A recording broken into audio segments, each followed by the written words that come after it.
One of the most well-studied and most cited suttas is surely the Satipatthana Sutta, where the Buddha talks about the development of the four foundations of mindfulness, as they are often called. And while the sutta is quite long, or extremely long, I mean, there are two versions of it. One is the Maha, the Great Sutta, and the other is just a normal one, and quite elaborate. Most modern traditions focus on just tiny parts of the sutta and disregard everything else, at least when it comes to the practice aspect. Today, we have a closer look at the sutta and shed a bit of light on the less talked about aspects of the sutta.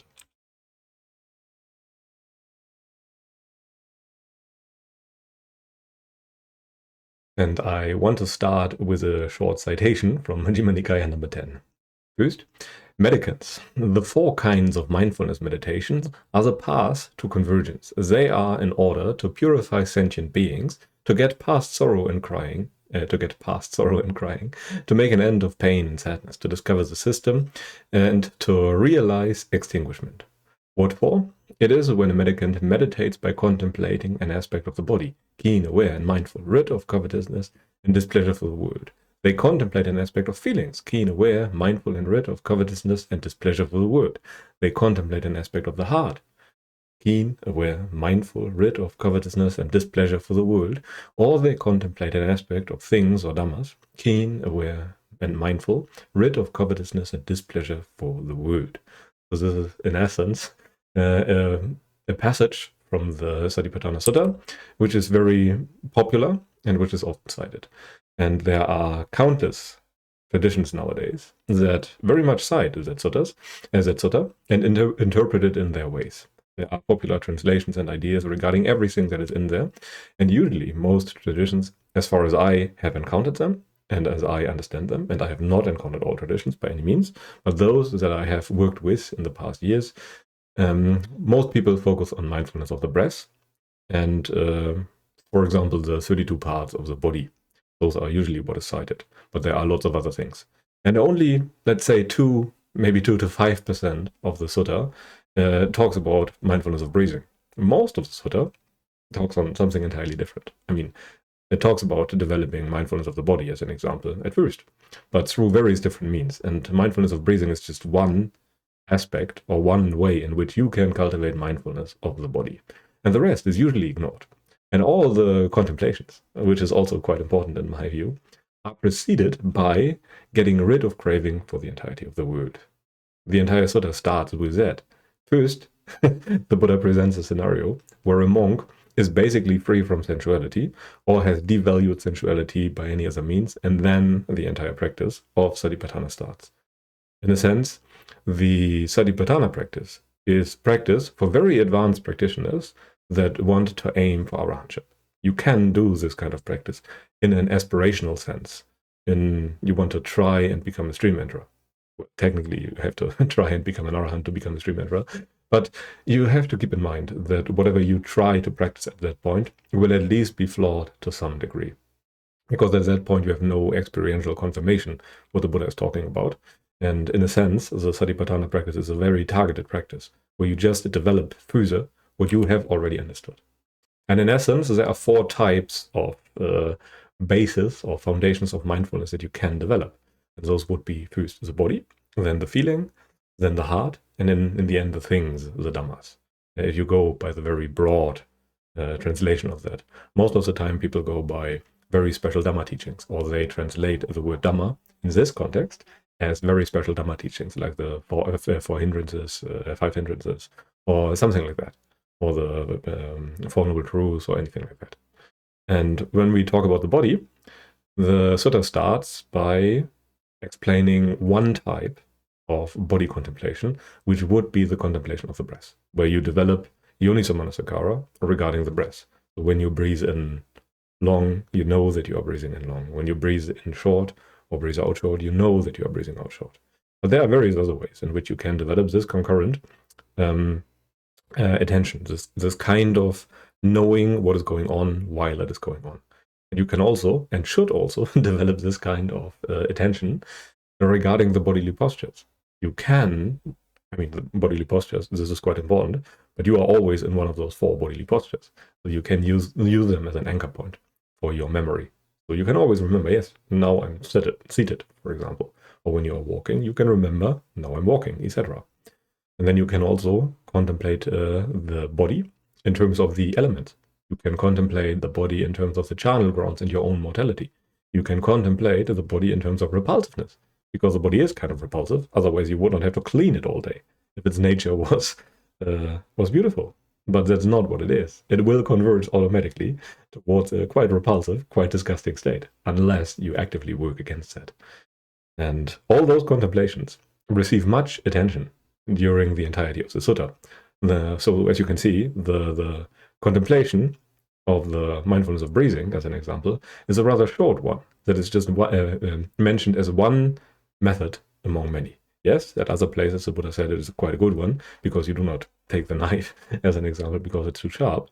But still, it is just one method out of many, and it leads to the very same destination. Yet, most people only do the breath meditation and observe their sensations and interpret that as mindfulness. However, that kind of interpretation of the term mindfulness is not necessarily in line with what the suttas say, because mindfulness might be one of those words that is most misunderstood when it comes to the entirety of the suttas. For example, when the suttas talk about mindfulness, it's basically like this. It's when a mendicant gone into the wilderness, or to the root of a tree, or to an empty hut, he sits down cross-legged, sets his body straight, and then the dreaded translations comes along and establish mindfulness in the present, establish mindfulness in front of them, and they bring mindfulness to the force. They focus on whatever. This is what people usually translate that term as. But in essence, if you go by the suttas, and go by the literal, and in my view, simplest and easiest translation, it would be best to simply translate mindfulness as remembering, because sati means just that. And when the Buddha was asked what sati means, he said, a mendicant remembers what has been spoken or done a long time ago. This is how he kind of defines mindfulness. And if you transfer this kind of interpretation of the term mindfulness to that context, then it simply becomes a monk sits down at the root of a tree and brings back the instructions to mind. Or he brings back his memory of the Dhamma to mind if he has already understood it. It is not some kind of fancy presence or sensations or anything like that that modern traditions like to focus on. It is simply you remember what you have to do to get the job done. That is all you do. And that is what you do when you sit down, factually. I mean, if you sit down to meditate, then you do that with a purpose. You do that with the purpose of advancing the path. So when you sit down, the first thing that you do is bring back to mind what you have to do on the cushion, or what you think that you have to do. I mean, in the end, you cannot bring magically the right instruction to mind. You first have to understand what right even is. And that is what the work is that you should do. And when in doubt, at least I like to go by the simplest explanation. And in that sense, the Satipatthanas, or the basis for foundations of mindfulness, are the foundations of remembering. They are the foundations of understanding. You refine your understanding.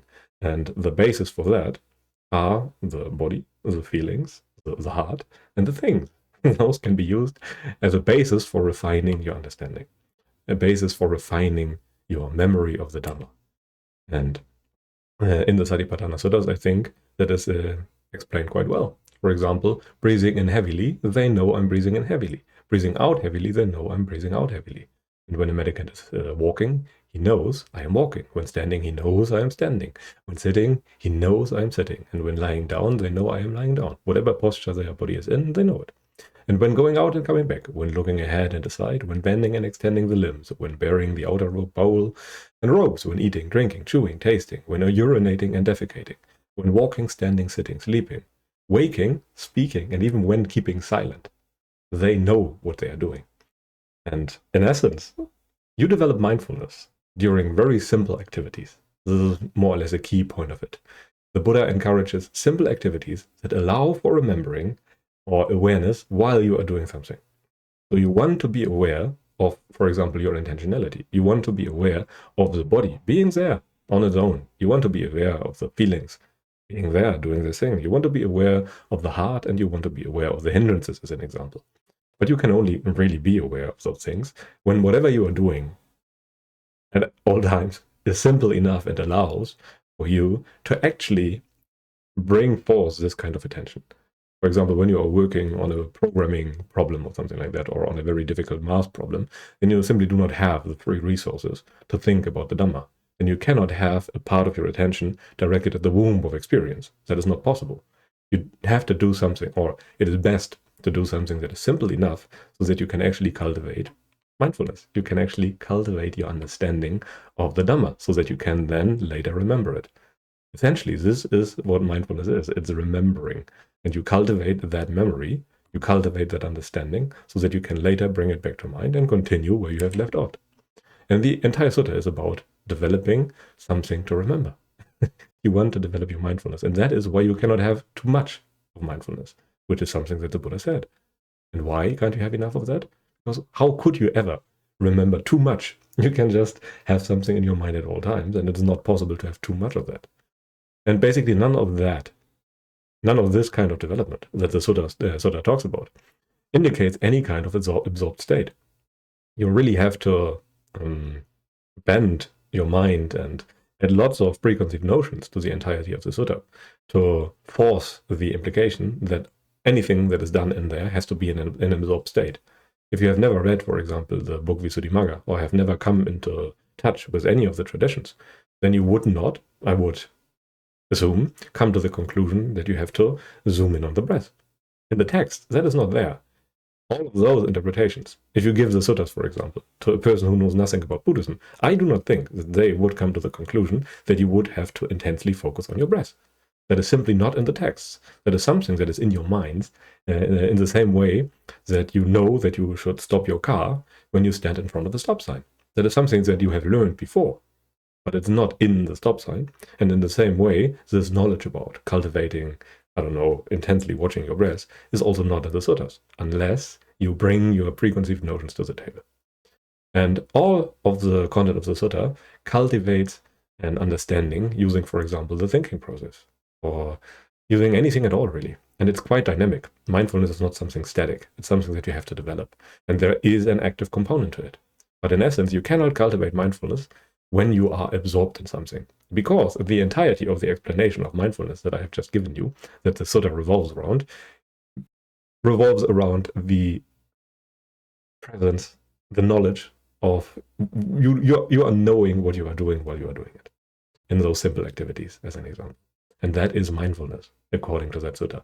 And that is definitely not something that is in any way or form absorbed. Mindfulness is simply remembering. It's remembering of the instructions. It's remembering of the Dhamma. But you can only remember the Dhamma as a Sotapanna or above, because otherwise you have not seen it. You do not know the Dhamma. You have not realized it for yourself, so you cannot recollect it. But you could recollect the Dhamma through the body, through the feelings, through the heart, or through the things. And you cannot have too much of it. You are cultivating, in essence, once you already have understood the Dhamma, non-forgetfulness of the Dhamma, which undoes avidya. And this is your job. One of the higher fetters, the higher 5 fetters, is ignorance. You want to banish ignorance from your experience. You want to be unable to forget the Dhamma. You want to be unable to unsee it, in a sense. And this is what you try to cultivate. And this is your mindfulness, the antidote, so to speak, to avidya, so that you cannot forget it any longer. And one other quotation from the suttas goes as follows. And so they contemplate an aspect of the body internally, externally, and both internally and externally. They contemplate the body as liable to originate, as liable to vanish, and as liable to both originate and vanish. Or they simply remember the body as there, to the extent necessary for knowledge and mindfulness. They meditate detached, not grasping at anything in the world. And by the way, this statement is repeated for all the contemplations in the entirety of the Satipatthana Sutta. And as you can imagine, that too is quite an active thing that goes on while you contemplate mindfulness, while you contemplate any of the foundations of mindfulness. And this too is not something that you can really do while you are absorbed in anything. And not grasping at anything in the world kind of means that you are free from the hindrances, or basically in jhana, or very close to that. Otherwise, those contemplations cannot really find footing. You have to have devalued sensuality thoroughly. You have to know that there is nothing really in the world of the senses worth clinging to. And only if you know that is the mind really ready to look for anything else. And remember, we do those contemplations here for the heart to understand it. It's not so much about the intellectual understanding. It has to sink in really deep. And this kind of understanding, because it's not ours, it's an understanding of the heart, is not something that we can force. It is something where we can only do the groundwork, which is also very important. We can only create the conditions for this wisdom, this kind of wisdom to arise, but the heart has to get it. And you have to guide the heart there so it understands it. So it's not you doing it, it's just you trying to guide a wild animal to a safe place so that it understands, oh, it really is better for me not to leave this kind of confinement. And the other satipatthanas, as an example, are equally important. Mindfulness of feelings, as an example, would be mindfulness of just the hedonic aspect of your experience and the origin, for example. And those are just good, bad, and neutral feelings. Well, there's also the kind of the flesh, or the senses, and then there's the renunciation kind, which is quite advanced. So for you to experience any kind of joy or feeling of renunciation, you have to have renounced a significant bit of sensuality.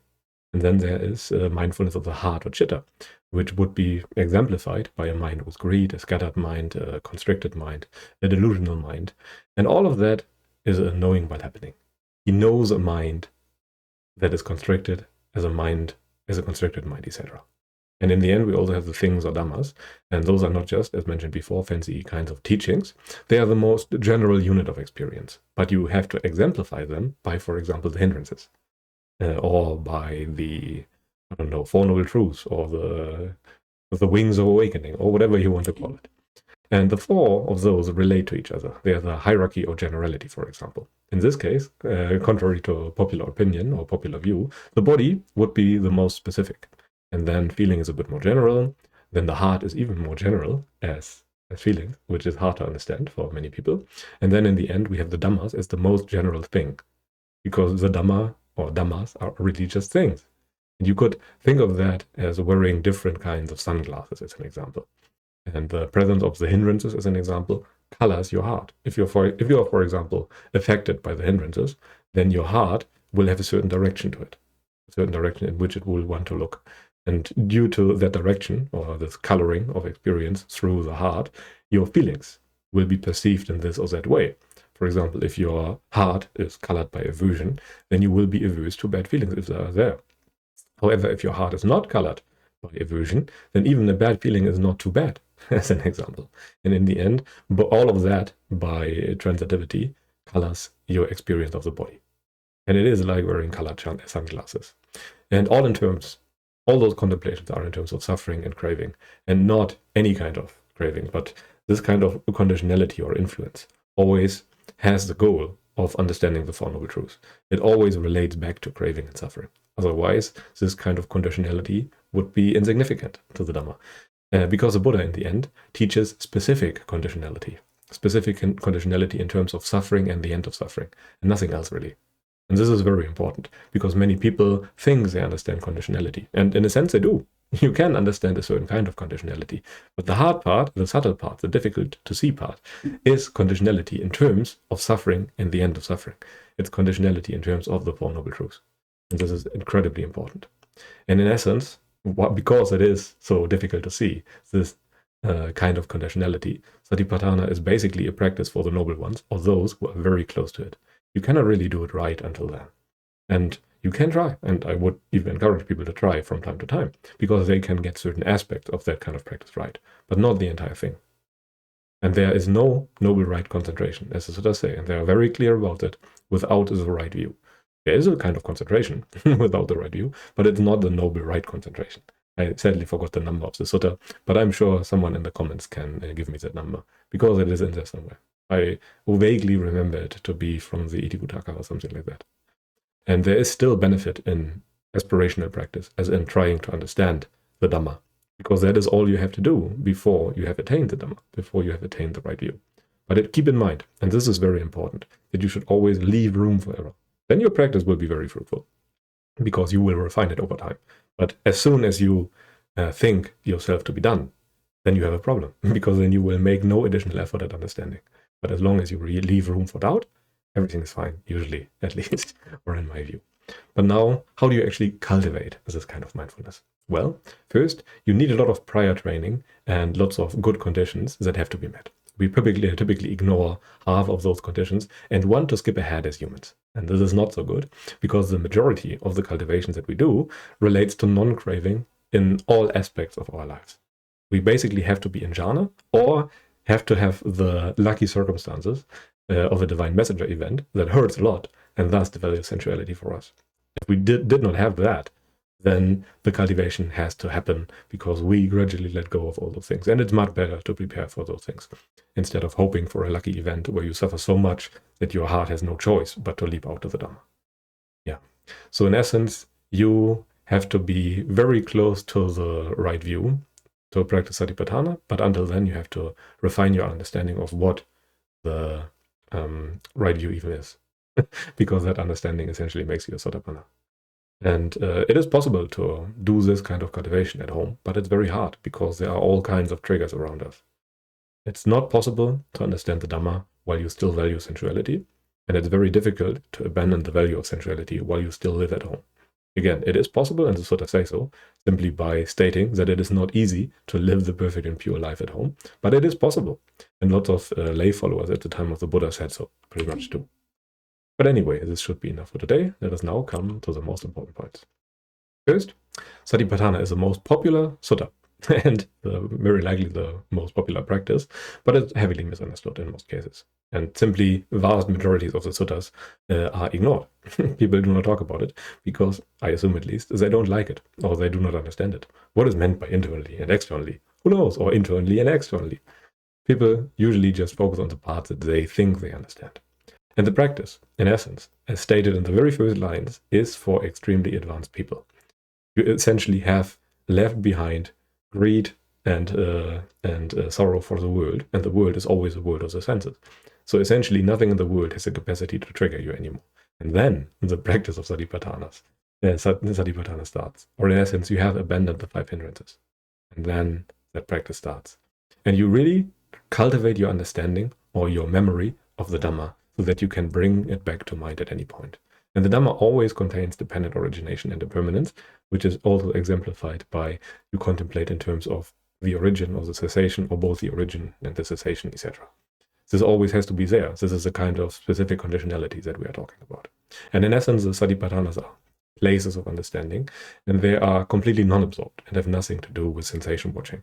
In essence, you just try to understand the origin of suffering, the cessation of suffering, the way leading to the cessation of suffering. That is what you try to understand. You try to understand the Four Noble Truths. That's the essence of it. And the Satipatthana practice is just one way of it. Or in this case, you polish your understanding of it. When you have not understood it, and when you have understood the Dhamma, and when you have not understood the Dhamma, then you try to gain that understanding so that you can polish it later. But anyway, this should be enough for today. Thank you very much for listening. If you enjoy what I do, feel free to like, subscribe, and do all the other things. And if you want to join a community of like-minded people, feel free to join the Dhamma Hub Discord. But until then, I wish you a pleasant day and goodbye.